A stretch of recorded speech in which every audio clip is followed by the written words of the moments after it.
Like a quick attack. Behind our back would be in our face. I mean, it could be. Yeah, yeah, I guess so. By the way, I've been recording for a little bit now. Good. Should we start? No. All right. Well, that's it. Hope you all enjoyed. Thank you so much. We'll see you next week for week 2 of Double Dip Draft.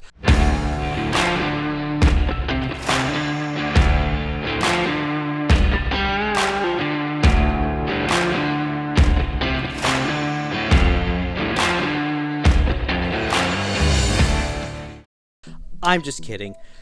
Welcome. Welcome to Double Dip Draft. Okay, yeah, I guess you I'm got doing that. the intro this time. Okay, you do the intro this time. Welcome to week 1 of the Double Dip Draft of the.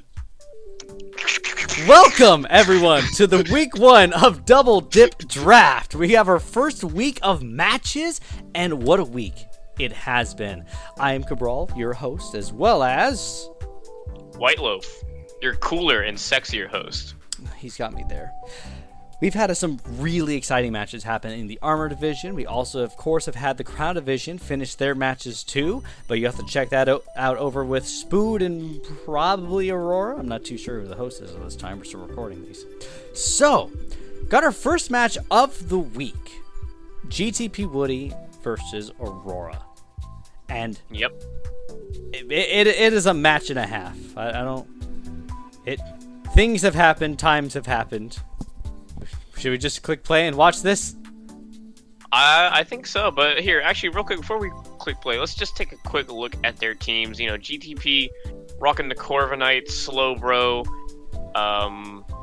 Lucario, Flygon, Dugtrio, and I forget the elephant's name. I think it's Caparaja. Yeah, Caparaja.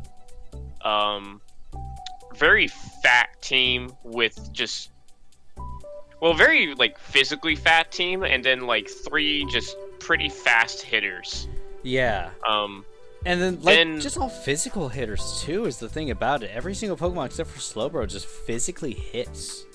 Yeah. So interesting. Also, every single GTP one of just Woody's... wants to be in the face. There's a lot of male Pokemon, by the way, on Woody's team. In fact, every single one. So imagine if Aurora brought Attract, just for the hell of it.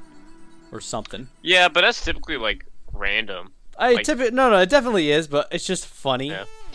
Yeah. No, it would be funny. Speaking of Aurora, Galarian Moltres, almost said Alolan Moltres, that's not true.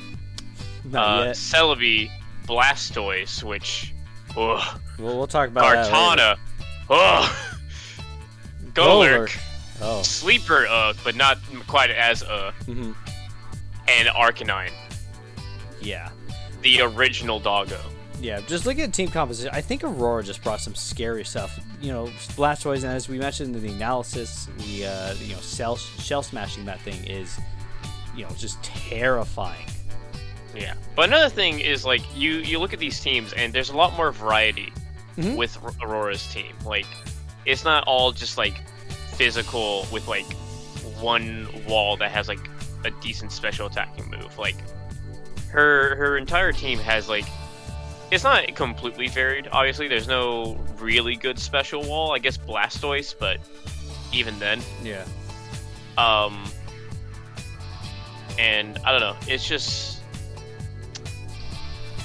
nice. It's just kind of jarring to see, like, one team with, like, such a specific, like, variation, another team that's just all, like, physical, essentially. I don't know. Yeah, I mean, Aurora's feels almost balanced compared to Woody's lopsided ship he's on. Yeah, but that being said, sometimes, a lopsided ship is better sometimes. So let's see if that is the case here. Yeah, we'll have to find out. So we're going to just go ahead and start off the match. We have Caparaja coming out, and we have Time Onion. So good Stealth Rocks and Heavy Slam. Just doing some good damage there, honestly. Yeah, no, I mean, Caparaja is, I think, if not the heaviest Pokemon, one of the heaviest Pokemon. Yeah. Heavy Slamming Arcanine was really nice. Getting Burn isn't terrible on Slowbro because it's mostly special anyways, so... Yeah, I would much rather be burned than, like, toxic or even paralyzed. Future Sight's an interesting move to bring, considering Aurora's got a Psychic and a Dark type, and I feel like it doesn't do a lot to some of Aurora's Pokemon. Yeah, I feel like at that point Scald would have been better. Just go for the burn, or maybe even just throw out Toxic. Yes. Or maybe even just pack Flamethrower, or I think it gets Fire Blast, but I know it gets Flamethrower at the very least. Mm-hmm. Then again, Slowbro wouldn't be doing like mad damage anyways. And then we have our first KO and the Berserk on Galarian Moltres. Especially now, getting a good source stance off of Lucario right here as well. Meteor Mashing, just killing this thing and getting up your attack again. This Lucario is like really scary now, and there's something here too. Yeah. And this is a very important play because something that Spood and many other players point out: 0 investment on Vacuum Wave from Lucario would KO like max HP, max special defense Kartana. Yeah. So definitely should have packed Vacuum Wave on that and also used it, because that would have actually made this game be very different. Yeah, very interesting to say the least. Just because, you know, that's a good Earthquake right there with that damage. And then Shell Smash, of course, here it comes. At this point, Blastoise is just probably going to wipe everything. Yeah, this is spoiler alert, but this is the end. Yeah. This is the game right here. Mm-hmm. But, yeah, that Lucario could have done it in a little more work, I feel like. But, you know, from what I understand, I don't think Woody, like, did a ton of planning for this match from what I remember. But I don't know if I heard right, so don't quote me on that. And it's something where maybe if he had taken some time or had some help or gone through with that, I think things could have gone a little differently. Just based on how the match was looking, the differences between the teams and their makeup. Yeah, absolutely. If GTP had like even considered Vacuum Wave or like calced it at all, I think this would have been like a very like different match. Like, I don't know if he would have won, but it definitely would have been a very like big uphill battle for Aurora. Yeah, especially if he had something, because he's got a Psychic and a Dark type here as well. If he had something good to hit like Chicken Tender and Time Onion with, honestly, may have been able to do some good stuff. Because sure, you know, you of course have your Cell Smash Blastoise over here, but he'd still probably get a first hit off on it because Lucario will outspeed it.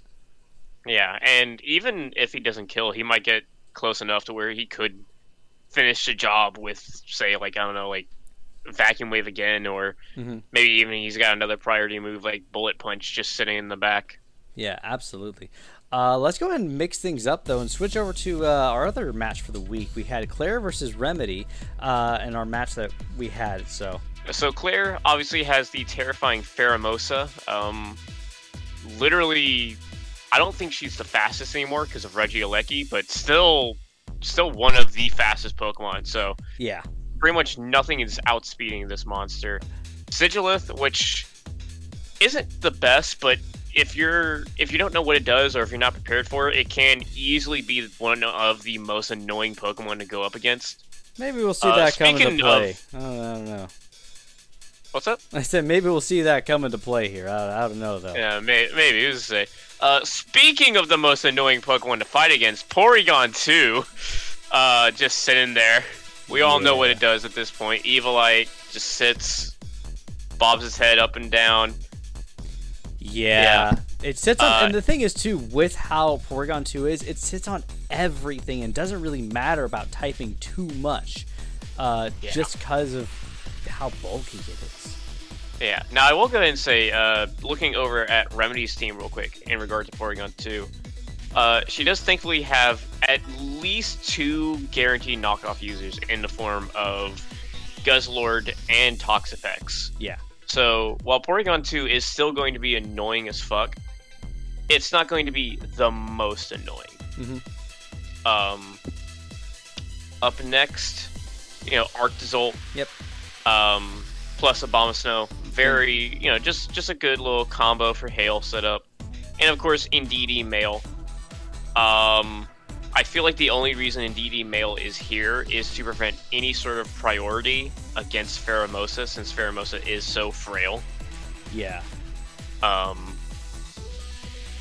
With its psychic terrain. But also alongside that, it does hit quite hard as well. You know, Scarf, or even God forbid, specs, expanding force, it's still gonna hurt a lot. Yeah, absolutely. And looking at Remedy's makeup over here as well, we have Talk Spec, just some good bulk. We went over that in the analysis, of course, getting some probably much needed poison off, because if I recall, these two teams don't have the best of clerics going on. I'm not 100% certain. I don't really remember, but I would be willing to wager that, yeah, you're probably right. Yeah, other than, of course, Porygon 2 with Recover, the usual that it comes with, but, other than that, Toxic would be pretty nice against some of Claire's team. We also have Volcanion, Water Fire, the only Water Fire type, coming in just to do some damage. It'll do well against a Bomb Snow.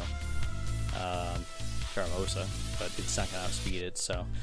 Swampert, as well. A little good counter to Arctozolt. Yeah.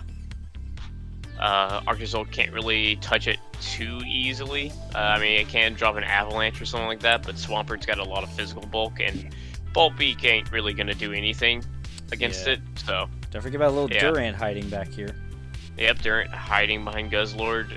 Once again, another kind of sleeper Pokemon. Hustle does make it... If you have bad luck, then it's awful, but, if you can play around it and get the right and proper setup, Durant becomes probably one of the, strongest Pokemon to sweep with, honestly. Yeah.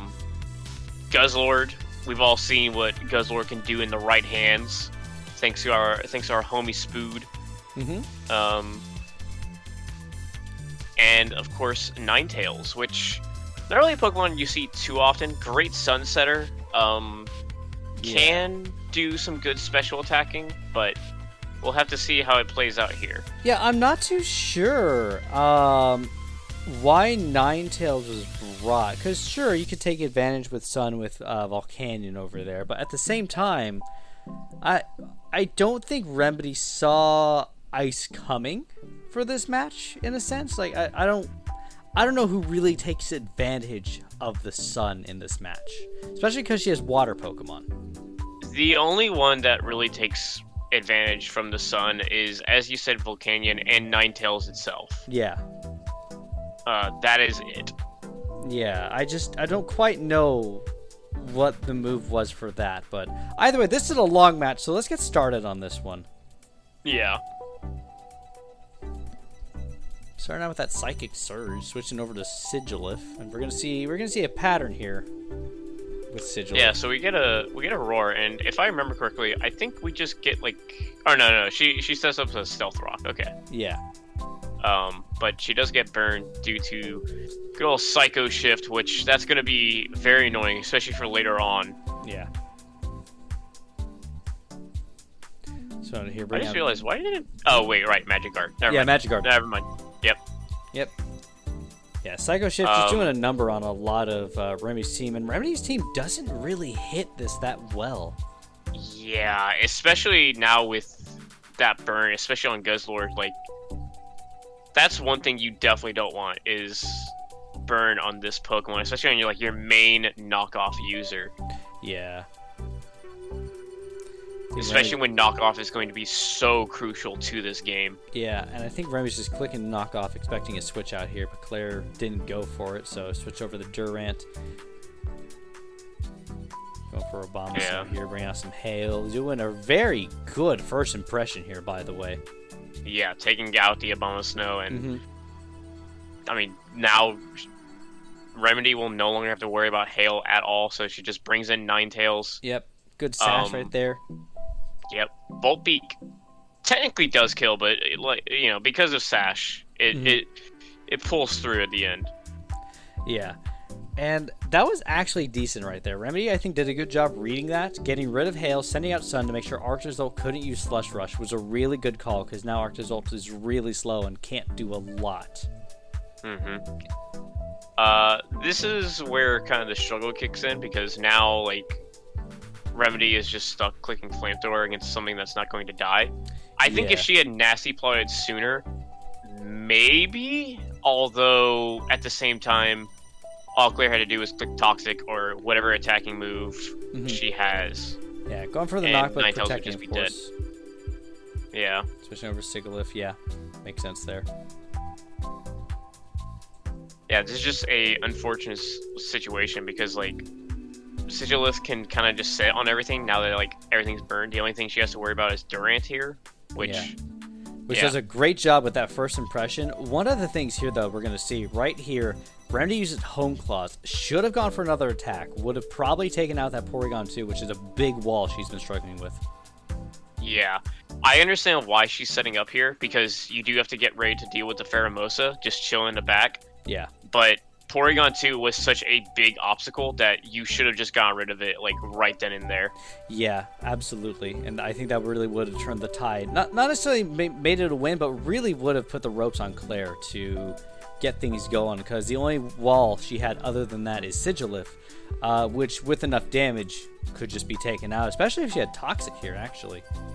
Yeah. Because you can't Toxic Toxapex, right? With that one move? Wait. Psycho Shift. No, I don't think you could. Yeah. So although I could be wrong. It might be the case. I don't know. But yeah, and the match kind of goes on for a bit. We do have Thunderbolt, which I believe reveals all of the moves Porygon 2 has. Recover, Toxic, Protect, and Thunderbolt. Which means Porygon 2 can literally not touch Swampert at this point. Yep. Something to keep in mind. Yeah, at this point, it's just kind of a Solfest. Obviously, the Evilite knockoff does help out a lot. But, you know, Porygon 2 is still quite fat. And while it's not exactly going to be killing Toxapex here at any point, like, the paralysis does kick in, and it's kind of a question of why stay in at this point. Neither one is really going to kill each other, and I think Porygon 2 does have the advantage here, especially due to not only having a super effective move, but also just being able to have the chance to get that status. Yeah, absolutely. Expanding Force, of course, just coming in with this, and that's just a good call because it does a lot of damage. Yeah, going for the Earthquake, but Sigilith coming in, not really taking any damage at all. Yeah. And even if it did, again, like, Swampert is burned, and it's just hurts so much. Yeah, I think Remedy expected to switch there is why she used Earth Power. Yeah, although I'm still not sure why exactly Earth Power. Maybe to hit Arctozolt, but I mean, maybe, but at that point, you know, Flamethrower would just actually hit every Pokemon that Remedy has and probably would have done a good chunk of damage. Yeah, plus it is stab, so I think... Yeah, I don't know why she didn't go for Flamethrower. I think she does go for Flamethrower here, yeah. Yeah, but then recover, and then... Do we get another Flamethrower? Because we should, yeah. Yeah, I believe taking out we do, Sigilith yes. here. Yeah. It's an unnecessary and then I believe this is when Pheromosa comes in. Shockwave. Everything's pretty weak. Yeah. Just go for Shockwave. And it is banded, by the way, so probably should have switched to Swampert there. I don't think it's banded. Is it not banded? Banded is for physical attacks. Oh, that's right. It might be Spexed. It might be Specs, yeah. Yeah. More Thunderbolts. But there's no way to tell because that was too low of HP to be able to tell. Yeah. More Thunderbolts. Yep. Paralysis kicking in. Yep. Just go to Swampert. Nope. Gonna go for the recover. Yep. Using some Black Sludge, Expanding Force. Yep, that just kills it. Yeah. Yep. At this point, probably should have gone into Guzzlord. Yep. But at the same time, yeah, you had to fear the Dazzling Gleam. Yeah. Pheromosa like coming in and just cleaning up. Yeah, pretty rough match, honestly. Yeah. But at the same time, it's something where I think Remedy definitely had the potential to turn this around. I think Durant, losing it early on, really affected the match, and I think Remedy could have done a lot with that had it stayed in. Yeah, I think one of the main things was actually bringing in Guzzlord against Sigilith. I understand why, because you wanted to get the knockoff and like stop all the shenanigans and like you know, dark type versus psychic type. But I think you should have brought in Toxapex, because if Claire had just psycho shifted on the Toxapex and you click knock off there, it would have been just as good, because it doesn't really matter if Toxapex gets burned, because Black Sludge and Regenerator plus Recover, you're just going to get all that health back anyways. Yeah. And it'd be a lot better than getting paralyzed, where you have the chance to, if you need to clutch recover, well, I'm sorry, you're paralyzed. You can't have that recovered. Mm-hmm. So I think she should have gone into Toxapex expecting the Psycho Shift burn with Sigilith instead of letting Guzzler get burned. But yeah, I think I can agree with that. But honestly, I think the match also could have gone a lot worse for either of the parties as well. So I think just first week match, good match still, good match to watch. A little long, but good match to watch. Yeah, everyone's still kind of shaking the rust of taking a break for a little bit, so yeah, it's understandable. I know I was in my first match. Speaking of first matches, shaking rust, we have newcomers who don't have rust. Well, we have one newcomer, and then we have another one who has a little bit of rust, but not that much, because maybe a lot of rust in the wrong places. Off season. Yeah, he does have rust in the wrong places. Good thing he's not here to make fun of us. So, we have here our match with Spood and Black Captain. Black Captain, of course, being the captain of the Martian Mantines, and Spood being the captain of the Southtown Sand Slashers. I realized we forgot to do that for all the other teams, but that's okay. It'll be on the video. You'll see all the animations and things flying around, and you'll see like a logo here and there. Yeah. Yeah. So just a real quick, just kind of briefly touch on the teams, just really fast. Rayhai, or Black Captain, he's got his variety of weather. He's brought both rain and sand, or no, he's actually brought just rain. I guess he relied on Cody for the sand, which was smart, because Cody does have both Landorus Incarnate with Sand Force and Gigalith with more than likely Sandstream. Yeah. And then aside from that, he's got his Melmetal. We all know the Blood God here. Bronzong for just some nice bulk. Yeah, and Trick Room. Yeah, because same with Cofagrigus.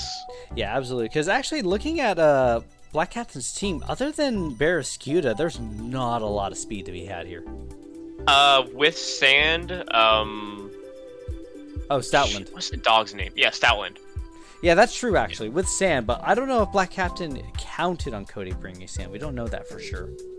I think he did, because otherwise, I don't really know why you would bring it, truth be told. That's fair. Because I feel like he does have some other Pokemon that could work, but at the same time, maybe it was kind of I just need another Pokemon to fill this spot, and I think Stoutland does it. Yeah, that could be the case too. Cody, of course, on the other side, we do have Gigalith, who can set up Sand Streams, which is most likely brought, because we do have Landers here. And other than just Rain, Black Captain does have two other weathers on his team. So Cody, I think, came in expecting weather and wanted to bring his own to give him an edge when necessary, to take out any weather, especially with Barrascuda hiding in the ranks to hit a lot of these Pokemon. Tentacruel also chilling there for some good bulk. I think has a very good matchup against Melmetal, just because he can shoot off Scalds to get the burn. And it doesn't really care about Melmetal's Double Iron Bash, even though it doesn't have the best physical defense. Yeah. Regidrago as well is a Pokemon that I think if you underestimate it, is just going to run town on your entire team. I can absolutely and do of course, and of course Jolteon. I mean, Jolteon is just a good Pokemon. It's just very fast, hits decently hard. I don't really see anything too wrong with Jolteon, other than it's frail, but and base wise, it's just barely being outsped by Barrascuda without any buffs or Swift Swims or anything like that. Like 130 is Jolteon's base speed, and Barrascuda's 136. So that is unless Cody, Scarf, or if Cody is a real homie, a real G, and running Flame Orb Quick Feet. That's impossible. I guess we have to watch and find out if he does that. Let's see. All right, Bronzong coming out, of course, and I think we're getting a trick room set. Yep, there it is. Trick room setup makes sense and with Bronzong. There's the Flame Orb. Yep, there's the Flame Orb. There's Quick Feet. Doing a Volt Switch to get on out of there. Switch to something slow like Tentacruel here. Yeah, and a body press on a Tentacruel. Is he... Honestly, I mean, so I think Bronzong could throw a Psychic or even a Future Sight. Yeah. It'd be annoying, but instead it does just kind of explode. Comes out here, acts like it don't know nobody, and then blows up. Yeah, absolutely. Also, by the way, like Cody's godlike call of using Rocky Helmet on this. Look at how much damage it just does to this Melmetal with Rocky Helmet. Yeah, no. So good Very call on good that play. part. And I think it actually just about takes out Melmetal. Yeah, really close. It lives at 1 HP. Insane. But of course, Jolteon comes in, just Volt Switches, and goes to someone else to do some shenanigans. Mm-hmm. Stoutland coming out, getting poisoned. Yeah. It's weird because the Toxic Spike is not showing up, but it is there. Yeah. Yeah. So that's why everything's getting poisoned when it comes out. Yeah, just in case you missed that on the video. Of course, Beardscuda coming out to try and take advantage of the rain. But switching back out to Landorus, flip turn. Whew, yeah, that's just a kill, but I figured at this point... you kind of have to sack something at that point. And I feel like amongst the team, I think Landorus is the most expendable. Yeah, absolutely. Which is a really messed up sentence to say. Yeah, it really is. Also, putting Sunny Day on Shift Tree to ensure you also get rid of some stuff here. Yeah, although now you get rid of your Chlorophyll because of the good old Mummy ability. Yep. And that's safe I do for the really entire like this battle, play, too. though. Right? Yeah, I do like this play, though. Predicting the Destiny Bond and then switching out and just letting it die to its own devices. Yeah, absolutely.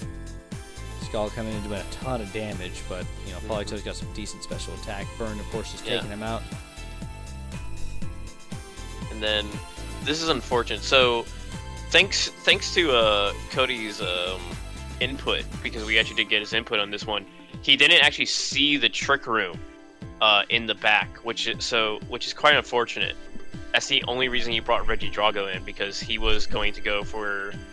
I don't know if it was Scarfed or not, I believe it was, but, Yeah, I think it might have been. I know Cody's talked about the move of just scarfing it, throwing on Dragon's Maw, and going to town with it, but of course it's been... Or not Dragon's Maw, Dragon Energy, I think it is? And just going to town with it. Dragon's Maw, I think, is the ability, so, you're right technically on both. Yeah. And of course, just switching out the Gigalith here, just to get rid of the rain, so, we can't do much about that. Also, throwing a Life Orb on Barraskewda. Interesting choice there. Well, sometimes you don't necessarily need the choice band. That's true. And it's better to be able to switch between moves. But yeah, no, that was a very good match. Very volatile on both sides. Yeah.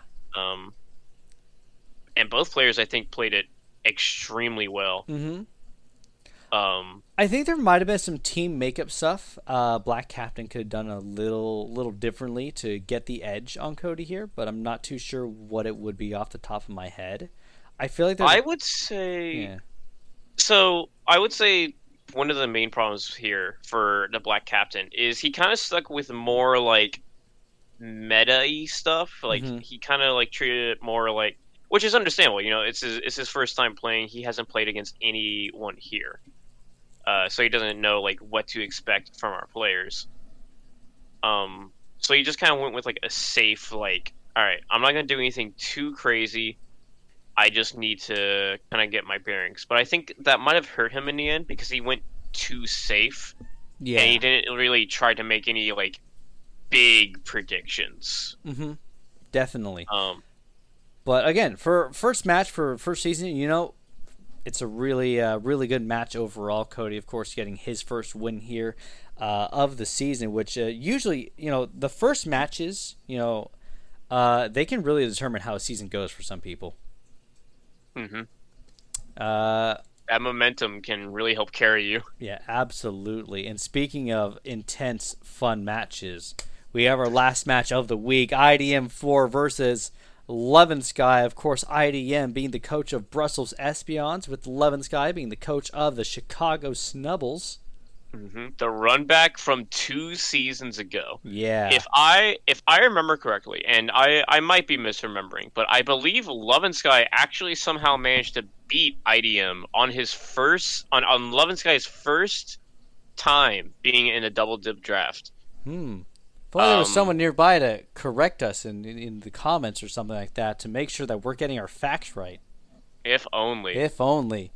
If only. They could just, like, type something out real fast and just be like, he did not. Okay, Yeah. I was dead-ass wrong. I'm an idiot. I'm spreading lies and slander on Discord. Let's go. Hey, you know what? Yep. That's why we have the live chat here to help us out. Oh, it's and correct Aurora. us. That's why. Okay. Okay. Yeah. So he did that to Aurora, not to IDM, which is still a big feat. Aurora's a very seasoned player, very experienced player as well. But speaking of seasoned, experienced players, IDM4, of course, bringing a very good team, I feel like, with Alakazam leading the front, just your usual psychic hitter, just it's a special truck. Goodra, of course, your special wall. We have Mudsdale, which is here for Physical wall. Indeedee, which is also really good too. Indeedee female though, so yeah. Unfortunately not as good as male, but you know. Yeah, because everyone knows that women aren't as good as men. Alrighty, hey, yeah. Drift Blim! Yeah, Drift Blim! Drift Blim! It's a balloon! It floats around, does stuff. I think it's here to spread burns, but I don't remember at the moment. That would make sense. Drift Blim kind of does, I think, a few things. Yeah. One is like spreading status, and the other, I believe, is like sort of a weird like guts type thing, except instead of like physical attacks, it's special attacks. I think it's just he gets unburdened with it as well as aftermath and flare boost with Drift Blim. Oh yeah, that too. So, and of course, rounding out with Buzzwole at the end to just hit everything Levin has. Yep, good fucking tanky boy right there. Yes, exactly. And then, of course, we get to one of your favorites. You had fun with talking about this one in the analysis, was Jirachi. Anyways, Kommo up next. Jirachi, it's a great Pokemon. Hate fighting it, which is a shame because I honestly do really love Jirachi. But, it's here to, use Serene Grace, make you have a 60% chance to be flinched or paralyzed or both. Yep. Yeah. Yeah. Then you got Kommo-o. Yeah, Kommo-o here for Kommo-o things. I don't know. Kommo-o is kind of a weird one. It's kind of like a discount Buzzwole in my eyes. It can do some other stuff because it can set up with Dragon Dance, unlike Buzzwole, so it can't. And it gets Belly Drum. It does get Belly Drum, and you could do the Salac Berry. And Clinging Scales. Yeah, and Clinging Scales, but I don't know. I feel like the main problem with Kommo-o is, like, no matter what, you have to set it up. Like, it is a Pokemon that, while it can function without setup, it needs setup to really shine. Yeah, absolutely. Speaking of Pokemons that are just shine really well, is Bisharp. A great Pokemon. It just hits like a truck. Bisharp, in my mind, is kind of like, if you're good with Bisharp, that means you are, at the very least, an okay, like player in Pokemon Showdown. Because I feel like Bisharp is kind of like the gatekeeper, essentially, for like, if you're not good enough at Pokemon, you can't use me. Yeah. At least well. I can see that. We got our Bombi here. Probably for cleric stuff and maybe Defog? I don't remember if it gets Defog or not. I think it does. I know that at the very least it gets Sticky Webs. Yeah, it does get Sticky Webs. Yeah, which I think actually might help. I don't know if that affects Alakazam actually with Magic Guard, because it's not like a damaging move. Yeah, I don't know how that would work out. I'm not an expert. I'm just some guy talking about it, I feel like that would still slow it down, but I'm not 100% certain. Yeah, don't quote us on that. Like we say every time we do these videos, please don't quote us. Yeah, I mean, I also was just like dead wrong about Love and Sky beating IDM last time, so take everything I say with a grain of salt. Or a brick of salt. So we got Salazzle. Yep. Just high speedy thing, does good. It can poison anything. Yeah, absolutely anything and everything. It's just a good hitter, good Pokemon. Corrosive is such an awesome ability. More Pokemon need to have it. Yeah, absolutely. And speaking of Pokemon with interesting ability stuff, we have Delmise. Yeah. With good old Steel Worker. Yeah, good old Steel Worker. Yeah. Yeah, well, that's the teams. I suppose we should push play here. We should. I push play. Commentary has fallen off the wagon on this last match. Absolutely, because I can smell dinner and it's about ready, and I'm sure you have to go here in a bit too. Anyways, so Drifblim. Let's focus. Yeah. So getting the burn on Bisharp actually like kind of huge because Bisharp with a burn is kind of the most unfortunate thing you can see. Dual Wing Beat, my fucking boy. It did miss unfortunately, but it's okay because Dual Wing Beat being the god move it is hits the second time. Yeah. And then switching out on the Jirachi to avoid any like unnecessary damage on Buzzwole, and just bringing in the fucking fattest dragon there is. Yeah, absolutely. A good call with the Toxic, honestly. I feel like it's going to be something where you're going to need to whittle down this thing because it just takes hits. Good Earthquake would come there, though. Yeah. And even though Goodra doesn't have the highest physical defense, it's still very fat in the HP department, so it is able to just eat that up. Yeah. Very good chip on the Mudsdale, as well as a rock, like some sneaky pebble setup. Yeah, definitely. I'm a little confused on the Mystical Fire play. Maybe IDM thought that Bisharp was going to come in, but Lemon does opt to just stick with Como for now. Yeah, probably at this point sacking it, just knowing that, it was the lowest thing, and he's got other Pokemon that are really good. Kind of a shame about that Psychic not doing more, but Toxic, of course, takes out Goodra here. And then we have, of course, this thing, setting up a substitute. Man, U-turn does a lot of damage to that thing. Yeah. Now, I was very scared for a second that he might have, tried to go for, a Sucker Punch and Psychic Terrain, but no, he did go for an X-Scissor, which I actually am still kind of confused about, could have gone for a knockoff instead. Although, actually, wait, no, didn't it lose knockoff this generation? I think it might have. I don't. If only there was someone here to let us know. I don't know though if it lost knockoff or not. I don't know. Either way, still kind of surprised there wasn't a dark move thrown out there instead of X Scissor. Yeah.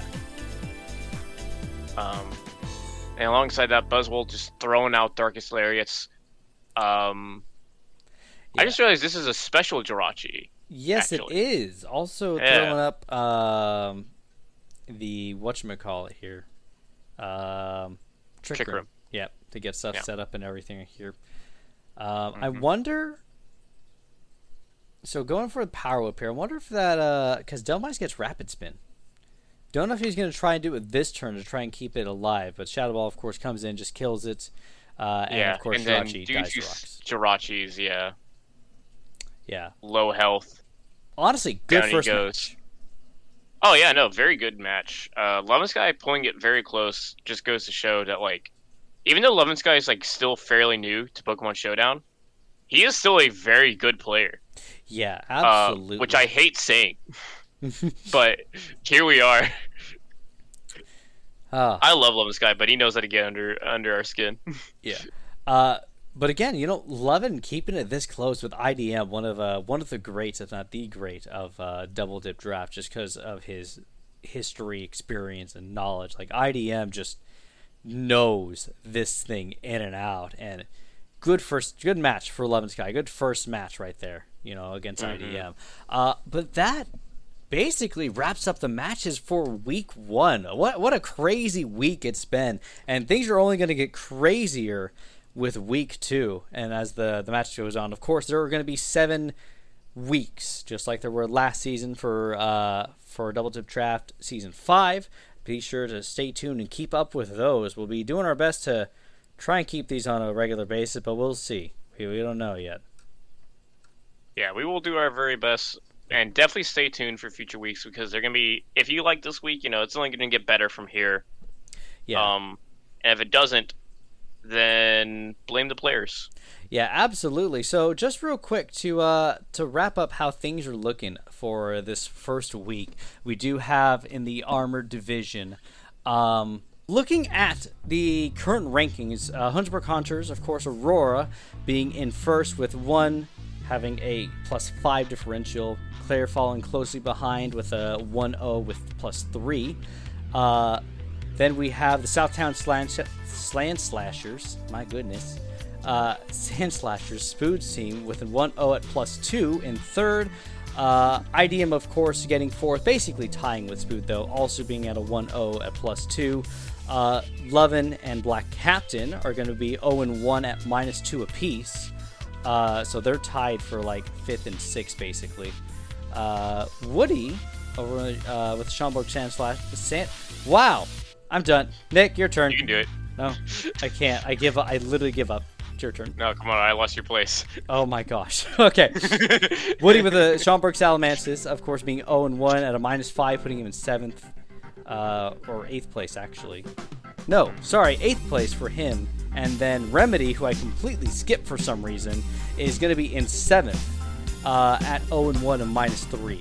So pretty interesting standing so far, and we'll just have to see what comes along in the following weeks. Yeah. That's it. That's all I got. So before we go, do you have a favorite match for this week? Ooh, favorite match of the week? Yeah. Honestly, at least for the Armored Division. Yeah. Honestly, I think IDM Levin was a really good match. I think that's my favorite. Okay, that's a respectable one. I really love the match versus Spood and the Black Captain. That was a fun match too. They're both just good matches. I think I'll stick with IDM. That's fair. Yeah. But what was your favorite match this week? People who are watching, comment down below and let us know. Don't forget to hit that subscribe button and smash the other button next to it. The like button. Yeah. And touch the bell icon. Yeah, touch the little bell icon. Just give it a little rub. Yeah. That's all you gotta do. Yeah. Are we allowed to say that? If you rub more than once, I swear to fucking God, I will fucking fight you. Yeah. Well, thanks for watching. We'll see you all next week with Week 2. Don't forget to go check out the Crown Division for Week 1's analysis with Aurora and Spood. Most likely Aurora and Spood. I don't know who's doing it. Definitely Spood at least. Yeah. Possibly Aurora. Possibly someone else. Who's to say? All right. Well, bye everyone. Bye.